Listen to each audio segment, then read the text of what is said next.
Hi guys, welcome back to food and fun YouTube channel. ಇವತ್ತೊಂದು ನಾವು simple ಮತ್ತು ಕ್ವಿಕ್ಕಾಗಿ ಒಂದು ತರಕಾರಿ ಹೇಗೆ ಮಾಡೋದು ಪದಾರ್ಥ ಅಂತ ನೋಡ್ಕೊಂಡು ಬರೋಣ.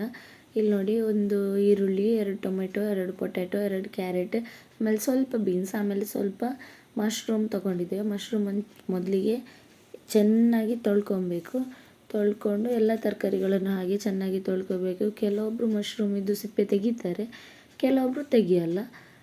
ಹೀಗೆ ನೋಡಿ, ಕ್ಯಾರೆಟನ್ನು ತುಂಬ ಸಣ್ಣ ಮಾಡಿ ಕಟ್ ಮಾಡಬೇಕು ಅಂತಿಲ್ಲ, ಚೆನ್ನಾಗಿ ಕಟ್ ಮಾಡ್ಕೋಬೇಕು ನಾರ್ಮಲಾಗಿ. ಆಮೇಲೆ ಬೀನ್ಸ್ ಕಟ್ ಮಾಡಿ ಇಟ್ಕೋಬೇಕು. ಆಮೇಲೆ ಈರುಳ್ಳಿ ಕಟ್ ಮಾಡಿ ಇಟ್ಕೊಂಡಿದ್ದೇನೆ.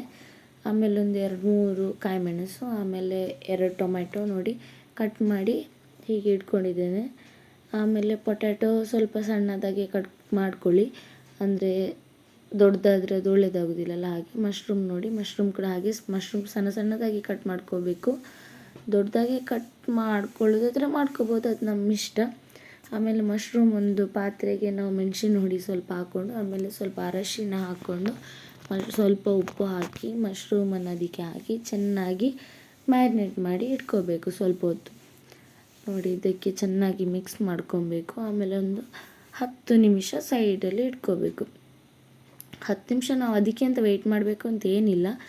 ನಾವು ಕ್ಯಾರೆಟ್ ಅದೆಲ್ಲ ಬೇಯಲಿಕ್ಕೆ ಇಡುವಾಗ ಅದರೆಡೆಯಲ್ಲಿ ಇದು 10 ನಿಮಿಷ ಆಗ್ತದೆ. ಈಗ ನೋಡಿ, ಟೊಮೆಟೊವನ್ನು ಮಿಕ್ಸಿ ಜಾರ್ಗೆ ಹಾಕ್ಕೊಂಡು ಗ್ರೈಂಡ್ ಮಾಡ್ಕೊಂಡು ಪೇಸ್ಟ್ ಮಾಡ್ಕೊಳ್ಳುವ.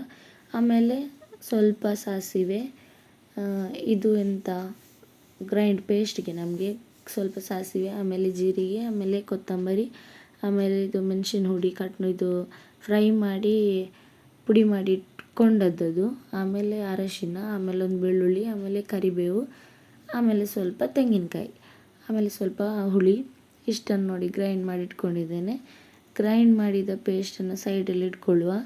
ಆಮೇಲೆ ಈಗ ಒಂದು ಪಾತ್ರೆಗೆ ಬಾಣಲಿಗೆ ಎಣ್ಣೆ ಹಾಕಿ, ಎಣ್ಣೆ ಬಿಸಿ ಆಗುವಾಗ ಅದಕ್ಕೆ ಬೆಳ್ಳುಳ್ಳಿ, ಆಮೇಲೆ ಸಾಸಿವೆ ಹಾಕಿ, ಆಮೇಲೆ ಇದಕ್ಕೆ ಕಡಲೆಬೇಳೆ, ಉದ್ದಿನಬೇಳೆ ಹಾಕಿ ಚೆನ್ನಾಗಿ ಫ್ರೈ ಮಾಡಿಕೊಂಡು, ಸ್ವಲ್ಪ ಫ್ರೈ ಆಗ್ತಾ ಬರುವಾಗ ಅದಕ್ಕೆ ನಾವು ಕರಿಬೇವನ್ನು ಹಾಕಿ, ಆಮೇಲೆ ಅದಕ್ಕೆ ಕಾಯಿ ಮೆಣಸು ಕಟ್ ಮಾಡಿ ಇಟ್ಕೊಂಡ ಕಾಯಿ ಮೆಣಸನ್ನು ಹಾಕಿ, ಈರುಳ್ಳಿಯನ್ನು ಹಾಕಿ ಸ್ವಲ್ಪ ಹೊತ್ತು ಫ್ರೈ ಮಾಡಿಕೊಳ್ಳುವ.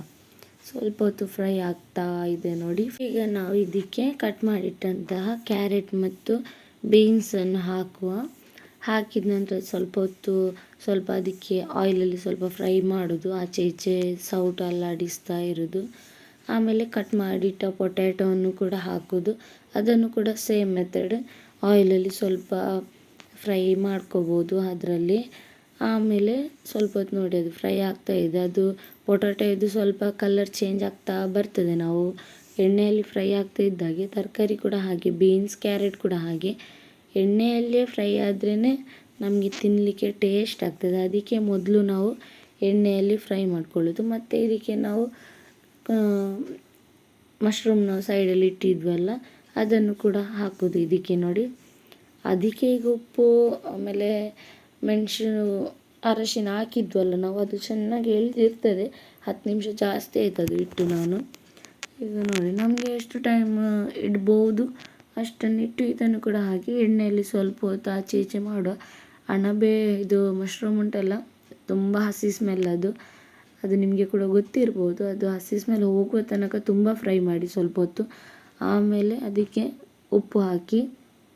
ಉಪ್ಪು ನೋಡ್ಕೊಂಡು ಹಾಕಿ. ಮಶ್ರೂಮ್ಗೆ ನಾವು ಮೊದಲೇ ಹಾಕಿರ್ತೇವಲ್ಲ, ಮತ್ತು ಮಶ್ರೂಮಲ್ಲಿ ನೀರು ಬಿಡ್ತದೆ, ಅಂದರೆ ನೀರು ಬಿಟ್ಟಿರ್ತದಲ್ಲ ಅದರದ್ದು ಕೂಡ ನಾವು ಒಟ್ಟಿಗೆ ಹಾಕ್ತೇವಲ್ಲ ಮಶ್ರೂಮ್ ಹಾಕುವಾಗ, ಅದರ ಉಪ್ಪು ಕೂಡ ಸ್ವಲ್ಪ ಇರ್ತದೆ, ಅದಕ್ಕೆ ನೋಡ್ಕೊಂಡು ಹಾಕಿ. ಆಮೇಲೆ ಕಟ್ ಮಾಡಿಟ್ಟ ಟೊಮೆಟೊ ಇದು ಪೇಸ್ಟ್ ಮಾಡಿಟ್ಕೊಂಡಿದ್ದೇವಲ್ಲ, ಅದನ್ನು ಕೂಡ ಅದಕ್ಕೆ ಹಾಕಿ ಸ್ವಲ್ಪ ಹೊತ್ತು ಕುದಿ ಬರಲಿ. ಅದು ಕುದಿ ಬರ್ತಾ ಇರಬೇಕಾದ್ರೆ ನಾವೀಗ ಮಸಾಲ ರೆಡಿ ಮಾಡಿದ್ವಲ್ಲ, ಅದನ್ನು ಕೂಡ ಮಿಕ್ಸಿಯಿಂದ ತೆಗೆದು ಇದಕ್ಕೆ ಹಾಕಿ, ಮತ್ತು ಮಿಕ್ಸಿಯಲ್ಲಿ ಸ್ವಲ್ಪ ನೀರು ಹಾಕಿ ಅದನ್ನು ಹಾಕಿ ಇದಕ್ಕೆ ಹಾಕಿದರೆ ಆಯಿತು. ಆಮೇಲೆ ಇದು ಒಂದು 2-3 ಕುದಿ ಬಂದ ನಂತರ ಅದಕ್ಕೆ ಕೊತ್ತಂಬರಿ ಸೊಪ್ಪು ಹಾಕಿದರೆ ನಮ್ಮದು ಮಶ್ರೂಮ್ ಕ್ಯಾರೆಟ್ ಎಲ್ಲ ಮಿಕ್ಸ್ಚರ್ ಇದ್ದು ಒಂದು ತರಕಾರಿ ಸಾಂಬಾರು ರೆಡಿ ಆಗ್ತದೆ. ನಮಗೆ ನೀರು ಜಾಸ್ತಿ ಸಾಂಬಾರು ಥರ ಬೇಕಾದರೆ ಅದಕ್ಕೆ ನೀರು ಹಾಕಿ ಚೆನ್ನಾಗಿ ಮಾಡ್ಕೋಬೋದು. ಇಲ್ಲಾಂದರೆ ಗಸಿ ಥರ ಮಾಡಿದರೆ ಕೂಡ ಅದು ಒಳ್ಳೆಯದಾಗ್ತದೆ ನಮಗೆ. ಅದ್ರ ಜೊತೆ ನಮಗೆ ಚಪಾತಿ ಅಥವಾ ಏನಾದರೂ ದೋಸೆ ಎಲ್ಲ ತಿನ್ಬೋದು ಇದ್ರ ಜೊತೆ. ಸೊ ಹಾಗೆ ಈಗ ರೆಡಿಯಾಗಿದೆ ನಮ್ಮದು ಮಶ್ರೂಮು ಸಾಂಬಾರು ಅಥವಾ ಗಸಿ ಏನೋ ಒಂದು. ಸೊ ಈಗ ನೆಕ್ಸ್ಟ್ ಇನ್ನು ಯಾವ ರೆಸಿಪಿ ಇಟ್ಕೊಂಡು ಬರ್ತೇವೆ ಅಂತ ನೋಡೋಣ. ನೆಕ್ಸ್ಟ್ ವೀಡಿಯೋದಲ್ಲಿ ಸಿಗೋಣ. ಪ್ಲೀಸ್ ಲೈಕ್ ಮಾಡಿ, ಶೇರ್ ಮಾಡಿ, ಕಮೆಂಟ್ ಮಾಡಿ. ಯಾರೆಲ್ಲ ಇನ್ನೂ ನಮ್ಮ ಚಾನಲ್ಗೆ ಸಬ್ಸ್ಕ್ರೈಬ್ ಮಾಡಲಿಲ್ಲ ಸಬ್ಸ್ಕ್ರೈಬ್ ಮಾಡಿ. Thank you.